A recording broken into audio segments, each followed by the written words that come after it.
nkaba narangiza nshimira cyane abantu bazakumva ubu buhamya, wenda itorero cyane abakristo bari mu rugendo rujya mu ijuru. Yesu azabashoboza umuntu wese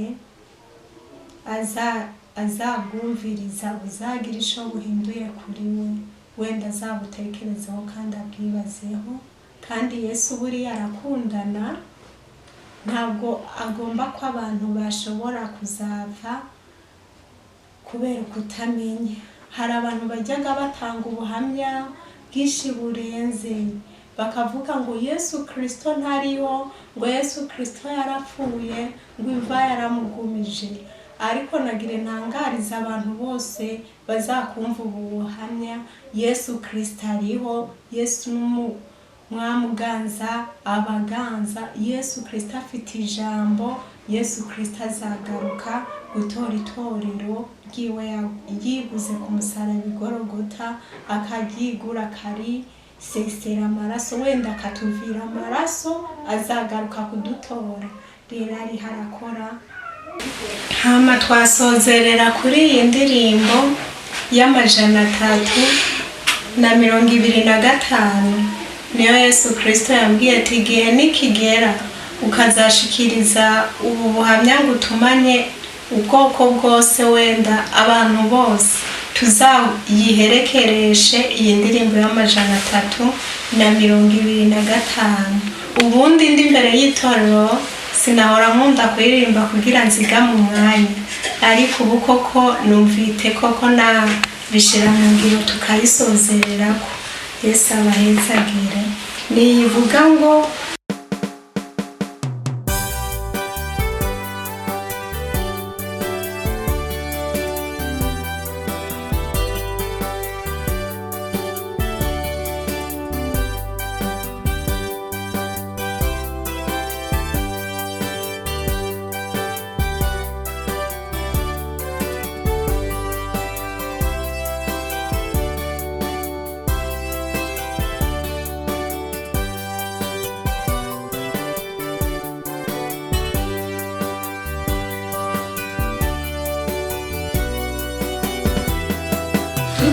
durugamba twese tujye mu ntambara, ukwishara ku mazi kisatana kiriho, ahagaze mbere cuna w'adayimoni, agomba ko dushigutuye amara azatsindwa. Uku niko kunesha, uku niko kunesha, banasheresha isi yose no kwizera bashoboye.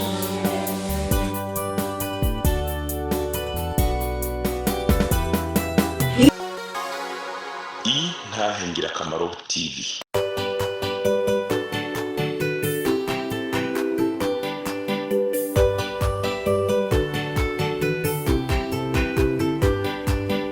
Umwami Yesu arindeze niwatanga amajambo, umunyabyaha ngo renguka wumva iby'ubugingo, atugirira ubuntu akatwiyegereza, amajambo meza cyane yo kuntera umunezero, niyo meza ndayakunda ntahatanezera.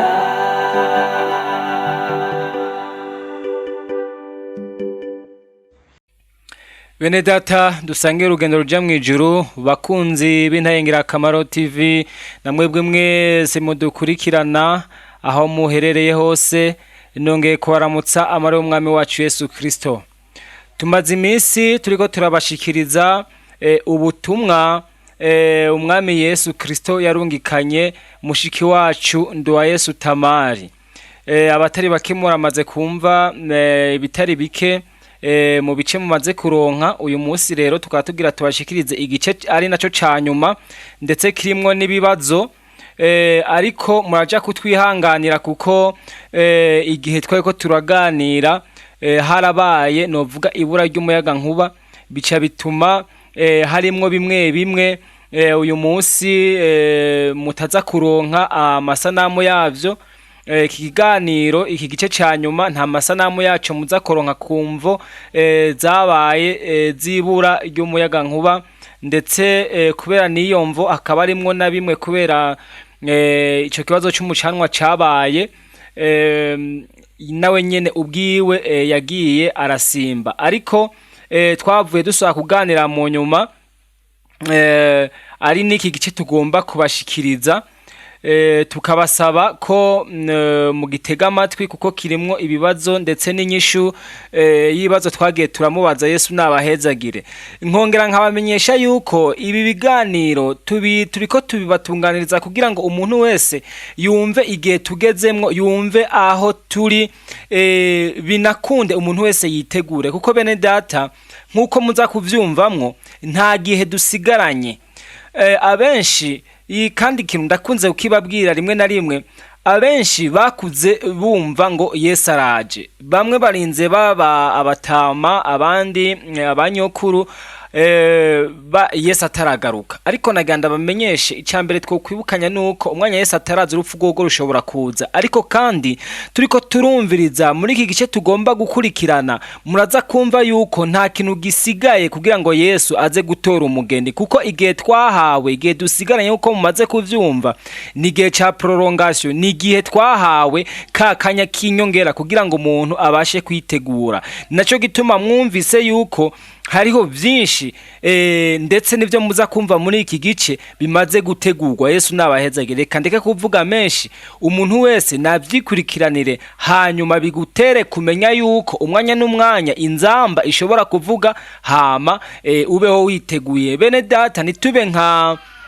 za nkumi zitanu z'ibijuju zateramana amatara atagira amavuta, dukwiye kuba nka zimwe zitanu z'inyabwenge. Umwami Yesu nabahezagire. Reka dukurikirane uko vyakurikiranye. Yesu nabahezagire. Narangiza shimira cyane abantu bazakumva ubu buhamya, wenda itorero cyane abakristo bari mu rugendo rujya mu ijuru. Yesu azabashoboza umuntu wese azagumviriza, uzagira isho buhinduye kuri we, wenda azabutekerezaho kandi abwibazeho. Kandi Yesu buriya arakundana, ntabwo agomba ko abantu bashobora kuzava kubera kutamenya. Hari abantu bajyaga batanga ubuhamya bwinshi burenze, bakavuga ngo Yesu Kristo ntariho, ngo Yesu Kristo yarapfuye, ngo imva yaramugumije. Ariko nagire ntangariza abantu bose bazakumva ubu buhamya, Yesu Kristo ariho. Yesu mwamuganza abaganza, Yesu Kristo afite ijambo. Yesu Kristo azagaruka gutora itorero ryiwe yiguze ku musaraba Igorogota, akaryigura kari sesera amaraso, wenda akatuvira amaraso, azagaruka kudutora. Rero ari harakora kandi azakomeza akore. Abumvita ubuhamya mwese, mu Yesu nabahezagire. Twarangiza dusenga. Ego, imbere yuko musenga twagomba kubabaza utubazo dukenya, ariko kandi novuga nti nta byinshi twabaza, kuko nahi wacu muri iki gihugu c'ingenzi tubayemwo, iyo novuga nti uba turongoye nk'umwami abaturongoye mw'iki gihugu, yavuze ijambo akenshi inyuma yiwe ntawe uheza ngo yongereko, kuko muri make ino ntahe n'ubutumwa ni ivy'umwami w'iki gihugu cacu tuzojamwo cyo mwijuru. Yagiye kubigisha ino shure, mbere akanabatuma n'ibitari bike kugira ngo muze kubwira umugeni we. Yesu nabahezagire. Rero mwene data Tamari, nagomba kubabaza, harimo ibibazo bimwe nagomba kubabaza naho ibitari bike mwabivuze kubijanye n'iri shure Yesu yari karabigisha. Twumvise ko mwize ibitari bike, none mwoshobora gusigurira abariko badukurikirana iryo shure rya ishure amashure mwize, mbe mwiza ngahe? Yesu nabahezagire. Kandi kabazo mu byo mwagiye mutubwira, twumvise ko mu byo Yesu yagiye abereka ko hariho novuga ibiti yagiye abereka, ndetse harimo n'ibyo tubona muri Bibiliya nk'iki giti cy'umusukoni. Twumvise mukivuga ko none Yesu hari ikindi kintu yaba yarababwiye kuri iki giti cy'umusukoni na mwarige tubona muri Bibiliya, yaje kukirondera k'ivyamwa igihe yarashonje akabura akakirura k'ivyamwa, hanyuma mbere agahava akanakivuma. Hari ikindi kintu yaba yarabwiye kuri iki giti cy'umusukoni? Yesu nabahezegire. Hama ikindi kibazo, twumvise muvuga ko hariho sale nininya mwashitsemwo, sare iri kirategurirwamwo ahazobera ubukwe bw'umwana w'umwami, ubukwe bw'umwana w'Imana ariwe Kristo yadupfiriye ku musaraba. None hari ikindi kintu mwoba mwarahabonye ko duhora twumva haba mu ndirimbo canke ndetse no mu ijambo ry'Imana tuvuga ko hariho manu yatunyegerejwe ndetse n'umutobe musha, kuko we nyene yasize avyivugiye ati nzosubira gusangira namwe uyu mutobe w'izinzabi w'umusha mu bwami bwo mwijuru. Ivyo hari ico mwoba mwarabibonye ko twumvise ko yababwiye ko turi novuga mu gihe c'inyongera, kivuga ko igihe cacu caheze, umwanya n'umwanya ashobora kuza kudutora. Hari ikindi kintu kidasanzwe mwoba mwarabonye aho muri iyo sare? Ikibazo ncampereza ko ari naco kibazo ca nyuma, ni iki kibazo kijanye n'amahema. Twumvise mutubwira yuko hariho amahema ashikiramwo na cane aba bantu baba bihaniye ku mfiro, aribo Yesu yakubwiye ko bitwa impunzi. None ayo mahema ni nk'aya mahema tumenyereye yo ngaha mw'isi, na amashitingi nk'ayo yo mw'isi nk'abantu nk'impunzi. Turabizi yuko impunzi bazubakira amahema. Ni nk'aya mahema yo mw'isi canke hari ico atandukaniye ko nayo? Hama kw'iki giti c'umusukoni, yarambwiye ko umusukoni ugereranywa n'umuntu cyane. Arambwira ngo umuntu naramuremye mushiraho, hama mushira mu mpwemu yanje, ti kugira ivyamwa bizaja biva mw'iyi mpwemu bizaba ari ivyamwa bikomeza bagenzi be. Amakarorero arambwira ngo niba nk'umumama kanaka afite ibibazo mu rugo, akaza kugisha inama uwundi mumama kanaka, akamugisha inama amubwira ibibazo afite, ngo birakwiye yuko yamuramiza ivyamwa bimusubizamwo imbaraga yaradendehukiwe mu rugendo, akamukomeresha ivyamwa bivuye muri iyo mpwemu. Ivyo vyamwa amuramije bikamukomeza mu rugendo yaradendehukiwe, akongera agakomeza urugendo. Yego pe. Ubwo rero yarambwiye ati umusukoni uragereranywa n'umuntu cyane gose. Ku musukoni n'ivyo yaje kugarukiriza ngaho. Arambwira ngo iyi mpwemu narayibahaye, ngo ariko birakwiriye ko muzaja muyitangisha ivyamwa bisubizamwo intege bagenzi banyu. Yego pe, nivyo ngivyo. Nibwo twaje twinjira mu sare nziza igitangaza. Hama iyo sare yarimwe namusangamo mbere avyagiyemo turi kumwe na marayika genzi. Tumaze kwinjira naje gusanga hari ibintu byinshi vyahindutse. Naje gusanga ku meza ameza manini ateretseho ibintu afutse n'igitambara cyera, ameza koko manini cyane. Yego pe. Agera hirya nibwo yaje kumbwira ati Tamari, tubona umutobe musha muzasangirira nanjye ngaha mu bwami bwa data. Nanjye naje kumubwira ati fukura ndebe ukusa. Ubwo yaje kumbwira toya, ti buriya Tamari, ti nabo bamarayika ubona bahagaze aho ngaho, ti ntibazi ikintu kirimo, ti buriya uzafukurwa igihe itorero rizaba rivuye mw'isi rishitse ahangaha, ati niho uwo mutobe musha uzafukurwa. Ahubwo ikintu kimwe nakubwira ni uko usutswe mu bikombe, uri mu bikombe bikozwe mu nzahabu ziramuye. Ubwo rero ntabwo yawufukuye ngo ndebe uko usa ngo nzaze mbabwira ngo usuko. Oya, ntabwo koko uwo mwanya yaje gufukura. Yarambwiye ati n'abo bamarayika koko barafite amatsiko yo kuzabona abo bantu barimo gutegurirwa ibyiza nk'ibyo. Ati rero nushika mu gihugu c'ingenzi uzambwirire ingenzi zigenzi zawe ko byose byamaze gutegurwa. Ati n'umutobe musha waramaze gutegurwa. Ati rero igihe caraheze, ati muri mu minsi y'inyongera. Yego pe, nivyo yansobanuriyeho kwayo meza. Ubwo maze kurangiza igice ca mbere c'ishure rya kabiri rya sogondere ryisumbuye, nibwo yagiye kumpa akaruhuko arambwira ati subira inyuma wakira umushitsi. Aho hari koko ku munsi wa gatanu, kuwa gatandatu niriwe aho no kwa Mungu.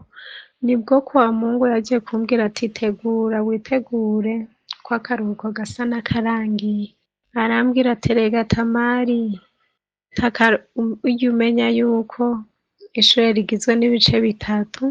Ati rero buriya igice nakwigishije ni igice kimwe, haracyasigaye ibice bitatu, ibindi bibiri bisigaye utariga. Yarambwiye ati Tamari, imbere y'igihe nari narateguye amashuri 3 ngomba kuzakwigisha. Ati irya mbere ni rirya ry'ishure ry'intango wigishijwe na Marayika Ngenzi, ishure ry'intango rya primaire. Ishure rigira kabiri niri ndimo kukwigisha. Hariho n'irindi rigira gatatu rya kaminuza, tariki iryo mbaye ndaricumbikiye. Ati basi ndagomba kuzaba ndakwigishije ayabiri. Ati iryo umanza ari ryo hanyuma koko. Nibwo koko yakomeje kumbwira ati rero witegure, akaruhuko gasa n'akarangiye. Ati koko witegure, nzaza kugutora tubandanye nkwigisha ibindi bice bitatu bisigaye. Nibwo rero aje kuntora, yaje kubanza kunkoresha revision y'ivyo nari nize, arambwira n'ikibazo yampaye byose koko. Nibwo koko yaje kumbwira ati kugira nkoreshe isubiramo tururimi ndarushira mu karuhuko. Ruriya iryo jambo ngo ururimi arushira mu karuhuko byaje guhindura ibindi bintu. Ni ukuvuga koko naje kubona nakoresha ibimenyetso nka nyamuragi. Ururimi koko ntabwo byakunda ko nsohora ijambo na rimwe. Nakoresha ibimenyetso nka nyamuragi. Nibwo yagiye kumbwira, arambwira ati none Tamari, tuzambwirire abigeme n'abasore. Ati hari amagambo bajyaga bavugana, amagambo atagira umumaro, tugasanga hagati yabo n'amagambo arimo ubumara bwicana, wenda n'amagambo ataca amaze, amagambo y'ubusu hagati yabo y'uguhendana.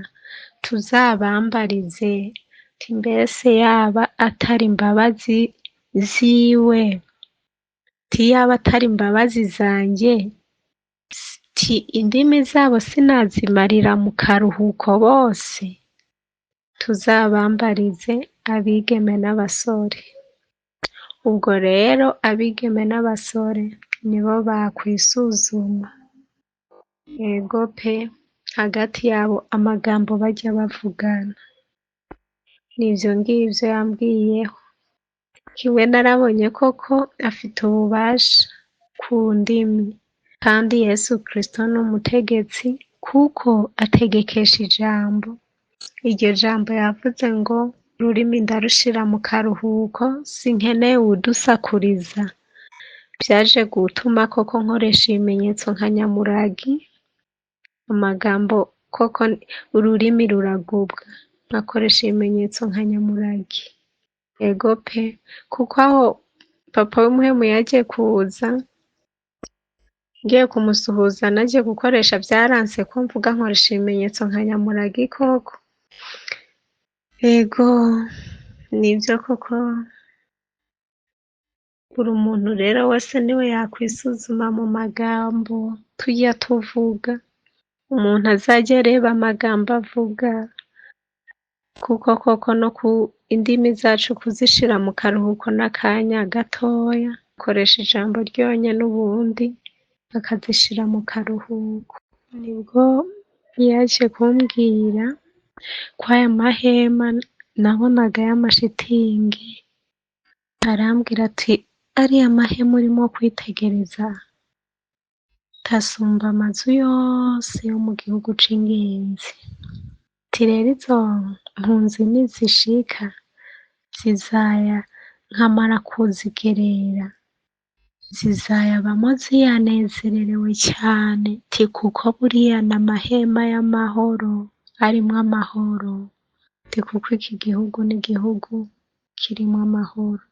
Tire naje kwitekereza ku mazu menshi najyaga mbona mu gihugu c'ingenzi akomeye, amazu menshi arimwo amakaro, amazu meza nyene. Naje kuyatekerezaho ndavuga ati nyene arya mahema araruta vya bizu vyiza najyaga mbona. Vyagiye kuntangaza pe. Rero ayo mahema aruta inzu zose zo mu gihugu c'ingenzi. Ndangaha nagire mbwira abantu bagirirwa ubuntu bakubaka amazu meza bazayabemwo baciye bugufi, kuko koko ntibizabatere kwishira hejuru ngo batuye mu mazu akomakomeye, kuko asumbwa n'amahema yo mw'ijuru. Yego pe, umuhirwe n'uwiyubakira inzu ikomeye mu gihugu c'ijuru. Yego, Yesu abahezagire cyane kandi abahe umugisha. Hama twasozerera kuri iyi ndirimbo y'325 niyo Yesu Kristo yambwiye ati igihe nikigera ukazashikiriza ubu buhamya ngutumanye ubwoko bwose, wenda abantu bose tuzayiherekereshe iyi ndirimbo y'325. Ubundi ndi imbere y'itorero sinahora nkunda kuririmba kugira nzigame umwanya, ariko ubu koko numvite koko nabishira mu ngiro tukayisozererako. Yesu abahezagire. Niyivuga ngo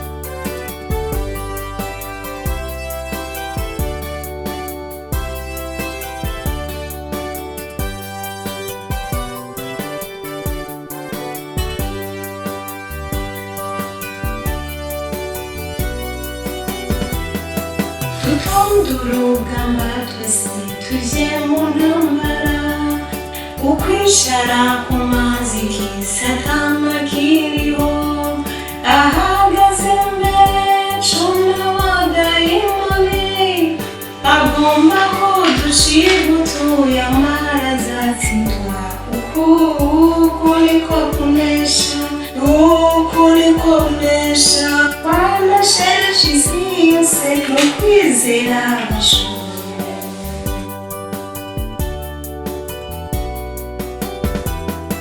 Inkota turayifite ijambo ry'Imana, Imana yambesheje abera bakera, barabona barahira ubizira bwabo, barababaye bunesha no mu ruvuno. Uku niko kunesha, uku niko kunesha, wanesheje isi yose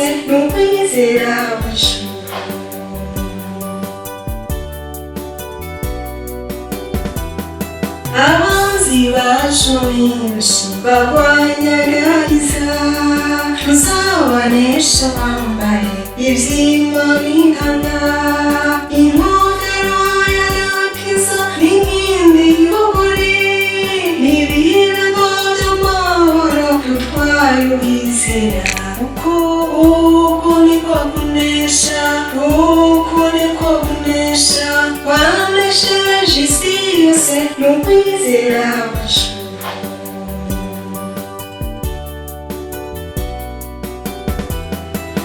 Ninaneshanze kwambikwa impuzu n'umwami, azavuga izina ryacu imbere y'ijuru, nitube hasi tumane mw'izina rya Yesu, tuzanesha abanzi bose tujyanye n'umwami. Uku niko kunesha, uku niko kunesha, kwanesheje isi yose n'ukwizera kwacu.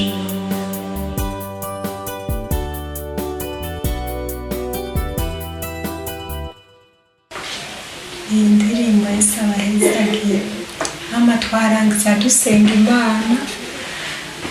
Yesu Kristo aragahezagirwa. Mana Data wa twese wo mu ijuru, izina ryawe niryubahwe, ubwami bwawe nibuze, ibyo ugomba nibe mu isi nk'uko biba mu ijuru.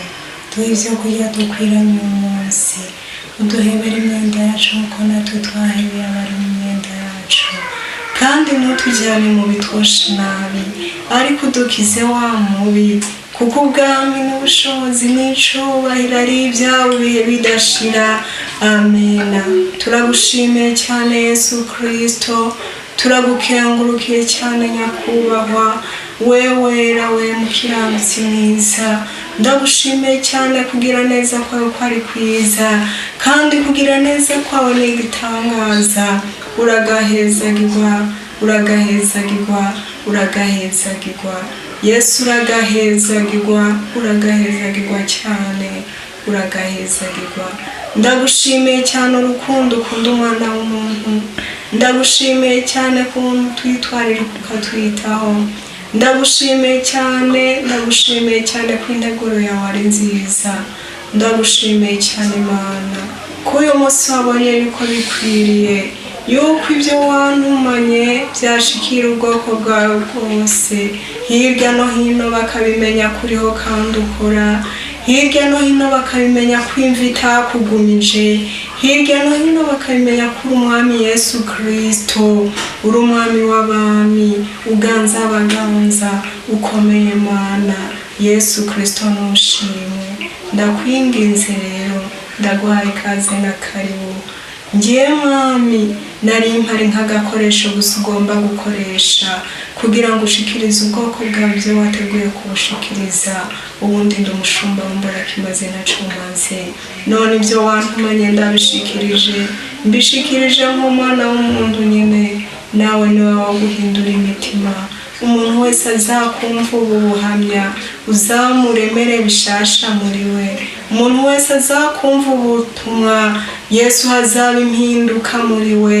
Ego mabari badafite ibyizigiro by'uko bajya mu ijuru, ubasubize mu byizigiro. Abari badendebukiwe mu rugendo, ubaha imbaraga baramiriza urugendo neza. Abari bacitse intege mu mirimo bagukorera, ubahe kongera gusubira mu intege bagukorere, kuko tuzabihemberwa. Yesu ico nta kwibagirwa gusengera itorero ryawe twese, abakozi b'Imana uhereye ku bungere, abarongoza, abavugabutumwa, abajenama, abakristo, abadiyakoni, abadiyakonikazi, ndabasengeye Imana. Twese uzaduhereze bwiza. Ndasengeye n'abatarakizwa uzabahe gukizwa, bazakumenye. Nabo turagomba ko twazajyana mu ijuru igihe inzambi zavuga, tukazaronka abo twinjirana mu bwami bw'ijuru. Urakoze Yesu, ni mu izina ryawe ryera tubisavyemo. Amen. ukaba nawe ufise intahe bifuza gutanga cyangwa izindi nyigisho cyangwa ugomba kuduhuza n'ubifise, twandikire kuri ino nimero ya WhatsApp 68 884 981 68 804 981 canke 68 42 14 47 68 42 14 47. Kaze twiteze intahe zivuye muri mwebwe kugira natwe tuzisangiza abandi. Izina rya Yesu rirusheho guhabwa icubahiro. Kaze, Imana ibahezagire. niyo meza ndayakunda